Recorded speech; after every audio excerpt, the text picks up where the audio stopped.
Dans une petite ville encore endormie, Syrah, une jeune mère courageuse, rentrait tard du marché. Sur sa tête, elle portait un grand panier rempli de fruits qu'elle comptait préparer pour ses enfants au petit matin.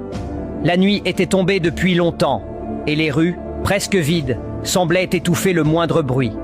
Alors qu'elle empruntait un vieux chemin isolé, celui que tout le monde évitait une fois le soleil couché, une silhouette surgit de l'ombre. Un criminel, embusqué depuis un moment, bondit devant elle, brandissant un long couteau qui brillait sous la lune. Il n'était pas là pour voler. Il avait été envoyé pour accomplir un sacrifice humain, dans l'espoir d'obtenir de l'argent et du pouvoir. Syrah, seule et sans défense, laissa tomber son panier de peur. Les fruits roulèrent au sol. Elle cria, mais la nuit sembla étouffer sa voix. Personne, pas un pas, pas une lumière. Le criminel avança lentement, un sourire cruel étirant son visage. Il leva le couteau, prêt à frapper.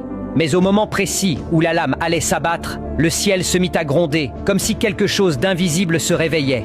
Une bourrasque de vent violente surgit de nulle part. Un éclair énorme, aveuglant, déchira le ciel noir et frappa l'homme directement. Le criminel s'écroula, foudroyé, sans vie. Syrah, tremblante, haletante, comprit alors.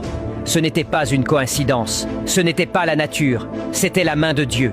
Elle tomba à genoux, en larmes, remerciant celui qui veille lorsque tout le monde dort, celui qui protège lorsque plus personne n'écoute.